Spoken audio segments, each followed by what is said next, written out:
নমস্কার, চলছে চলবে রণজিতে আপনাদের সবাইকে স্বাগত। আশা করি সবাই ভালো আছেন।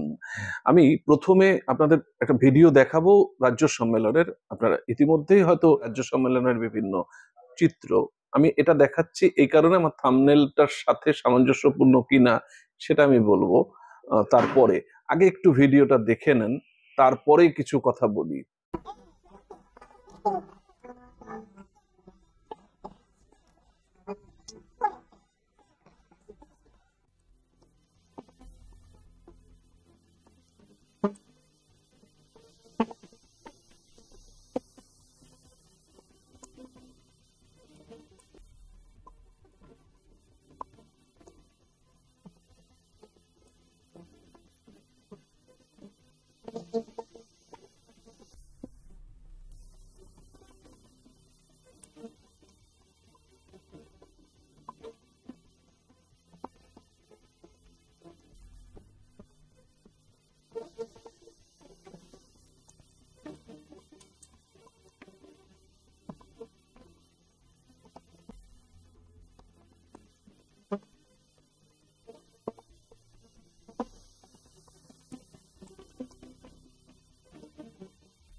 আমাদের দুর্বলতাগুলো যেমন চিহ্নিত করছি, সেরকম আমাদের সাফল্যগুলো এবং তারপরে দাঁড়িয়ে আগামী দিনে সাফল্য কীভাবে নিয়ে আসা যায় সেই ব্যাপারে আমাদের কর্মসূচি গ্রহণ করব।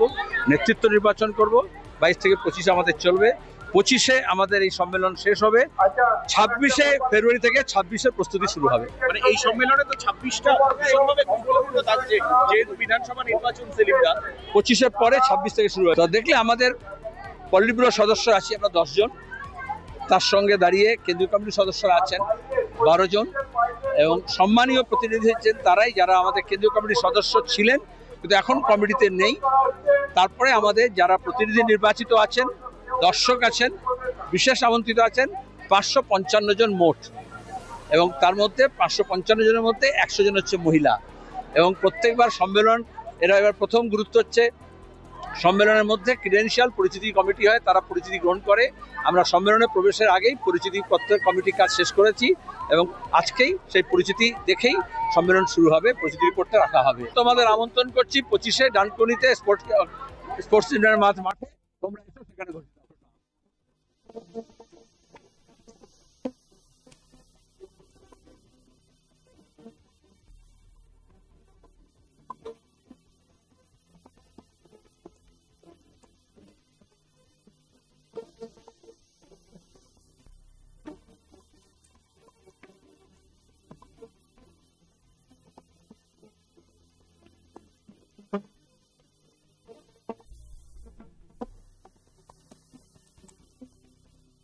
আমাদের পার্টি তো আদর্শ এবং পলিসির উপরে চলে, ফলত পলিসিটা এবং আদর্শটা হলো দেশ ও রাজ্য বাঁচানো, মানুষকে বাঁচানো। সেখানে সবার মতামত গণতান্ত্রিক পদ্ধতিতে এবং সবার ইস্যু, সেই ইস্যু সম্মেলনে প্রতিফলিত হবে। আমাদের কাছে সবাই শক্তি, মহিলা, পুরুষ, ইয়াং, যারা অভিভাবক স্তরে আছেন প্রত্যেকে, যারা পার্টির ভেতরে আছেন, যারা পার্টির বাইরে অসংখ্য মানুষ আছেন আমাদেরকে সমর্থন করেন, আমাদের নীতিতে, আমাদের মতাদর্শে, আমাদের পলিসিতে, আমাদের লড়াইয়ে। আমাদের কাছে সবাই প্রত্যেকে সমানভাবে গুরুত্বপূর্ণ। একটা পলিসির উপরে দাঁড়িয়ে কিছু কথাবার্তা এবং তার সিচুয়েশনের উপরে দাঁড়িয়ে ভোট হয়। আর পশ্চিমবঙ্গে 2013 থেকে যা পঞ্চায়েতের ভোটে শুরু হয়েছে এবং 18-র পরে যা কর্পোরেশনের ইলেকশনগুলোতে যে লুট শুরু হয়েছে এবং তার পরবর্তীকালে গোটা ব্যবস্থাটাকে অন্যায়ভাবে ব্যবহার করে যেভাবে ভোটের ডিমেরিটসগুলোকে সামনে নিয়ে আসা হয়েছে, সেখানে শুধুমাত্র পঞ্চায়েত আর পৌরসভার ভোটকে আমরা বলতে পারি না লুটের ভোট, মগজ লুটের ভোট তো বটেই। ভোট লুটের অভিযোগ তো আপনাদের বিরুদ্ধে একটা সময় উঠতো এবং আপনারা দীর্ঘদিন বিডিওকে ট্রান্সফার হতে হয়নি, পানিশমেন্ট খেতে হয়নি, আর ব্যালট চিবিয়ে ফেলতে হয়নি। অভিযোগ করা যায়, অভিযোগের তার সত্যতা প্রমাণ করার দায় একজন রাজনৈতিক কর্মী এবং একটি রাজনৈতিক দল হিসাবে কাঁধে তুলে নেওয়াটা সবথেকে গুরুত্বপূর্ণ। আজকে গোটা রাজ্যের মানুষ সেই রাজনৈতিক স্বচ্ছতার জায়গাতে দুর্নীতির বিরুদ্ধে, অপশাসনের বিরুদ্ধে তাকে তার সত্যতা প্রমাণ করার জন্য যদি আমরা আরজি করের ঘটনা বলি, তাহলে 14 তারিখ রাত থেকে এই গোটা রাজ্যের মা বোনেরা পর্যন্ত রাস্তায় নেমে তোমরা যে অপদার্থ, সেই অপদার্থতা সত্য প্রমাণিত করার জন্য তারা রাস্তায় নেমেছে, আজও আছেন। ভোট বামেদের প্রতি ফেরানোর জন্য নয়, শুধু ভোটের ইস্যু যদি কাজ না হয়, কলকারখানা না হয়, আমাদের নিরাপত্তা না হয়, আমাদের চাষ না হয়, আমাদের কলকারখানা না হয়, শিক্ষা না হয়, স্বাস্থ্য না হয়, তাহলে আমি আপনি প্রত্যেকে এই সমাজবদ্ধ জীবের মধ্যে একটি একক, আপনি আমি প্রত্যেকে আমরা খুব বিপদে রইব। তাই আমরা গোটা রাজ্যের মানুষের কাছে আপনাদের মাধ্যমে এই কথাটা বলতে চাইব, ভোটের ইস্যু হোক, কাজ, শিক্ষা, স্বাস্থ্য, বাসস্থান, জমি এবং আমাদের নিরাপত্তা। তৃণমূল কি বলছে আমার তাতে কিছু বলার নেই। সিপিএম সম্মেলন করছে, তোমরা সিপিএম এর সম্মেলনে এসছো, তোমাদের স্বাগত। রক্ষক যেখানে আইন মানে না, আর সাধারণ মানুষ কি করে নিরাপদ থাকবে, এগুলো খোঁজ নিয়ে দেখো। আমি ওই যে বললাম, একটা সব মিলিয়ে আনস্টেবল সোসাইটি তৈরি করেছে। দেখলেন, এবং আমি আপনাদের এই যে পাশে ক্যাপশনটা রাখছি সংবাদ প্রতিদিনে, যেটা টাইটেল করা হয়েছে, মানে সিপিআইএম শূন্য তাও রাজ্য সম্মেলনে এলাহি বন্দোবস্ত। এলাহি শব্দটার অর্থ কি আপনারা, আমি বিশেষ করে এটা শকুন রূপী কুনাল তাকে বলছি, প্রশ্ন করছি, দেবাংশুকে প্রশ্ন করছি, তৃণমূল যে সমস্ত সমর্থকেরা আমাদের এই চ্যানেল দেখেন তাদের কাছেও প্রশ্ন করছি।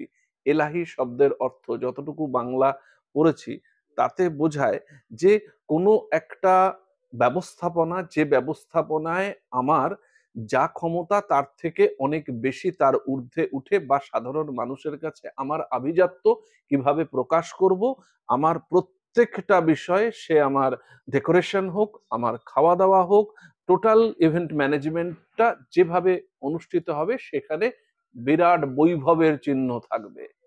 এটা কোন অর্থে এলাহি হলো? হ্যাঁ, এলাহি যদি তারা বলে যে সংস্কৃতি, এলাহি যদি বলে শিল্প, এলাহি যদি বলে রুচি, মনন, এটার ক্ষেত্রে যদি তারা বলে, যদিও এই অর্থটা তাদের আদৌ বোধগম্য কিনা, কতটুকু পড়াশোনা করেছে এরা, আমি একদিন দেখাচ্ছিলাম 10 পাস, কেউ কেউ আমার বিরোধিতা করেছিলেন সেই কথা, যে পড়াশোনাটাই কি শেষ কথা? দেখুন, শেষ কথা না। অনুব্রত মণ্ডল তিনি একসময় মাছ বিক্রি করতেন, হাজার হাজার কোটি টাকার মালিক, পড়াশোনা শেষ কথা না। কিন্তু পড়াশোনায় একটা মানুষের সম্ভ্রম, সম্মান, মর্যাদা, এগুলোকে প্রতিষ্ঠা করা যায়, পাওয়া যায় আর একজন মানুষের কাছ থেকে। সেটা এই কুনাল শকুনের মতো দৃষ্টি নিয়ে থাকে, এবং এই রাজ্য সম্মেলন এইরকম ভাবে উদযাপিত হচ্ছে দেখে গাত্রদাহ হচ্ছে যে শূন্য, এরা ভোট প্রাপ্তির হার সেখানে একেবারে তলানিতে, অথচ এদের সদস্য পদ পাওয়ার জন্য সাধারণ মানুষের মধ্যে প্রায় মারামারির জোগাড়। কে একজন সদস্য হবে হাপিত্তেশ করে বসে থাকে বছরের পর বছর। এত মানুষ এগিয়ে এসে কোনো কর্পোরেট বন্ড না, কোনো ইলেকটোরাল বন্ড না, অনুদান না, সাধারণ মানুষ 10 টাকা, 2 টাকা, 5 টাকা দিচ্ছে, তাই দিয়ে এরা কি দেখাচ্ছে? এবং সাধারণ মানুষের হৃদয়, এই হৃদয়টা কোথা থেকে? এরা কোনো খরচা করে না, এদের টাকা দিয়ে পার্টিটা করতে হয়। তো সেইখানে কেন এই এলাহি বিষয়? এইটা হয়তো যদি ওরা মিন করে, কিন্তু ওই শকুনদের আমি বলে দিচ্ছি যে শকুন, আপনারা এই এলাহিটার অভিধানগত মানেটা করে তারপরে এই সমস্ত মন্তব্যগুলো, হয়তো অনেকেই পড়ে না, বেশিরভাগ লোকই আপনাদের ওই পত্রিকাটা পড়ে না এবং দেখেও না, এবং সেখানে ভীষণ কম ভিউজ, আমাদের থেকে কম ভিউজ আপনাদের, তো সেখানে আপনাদের লজ্জা হয় না? এটা একটু দেখবেন।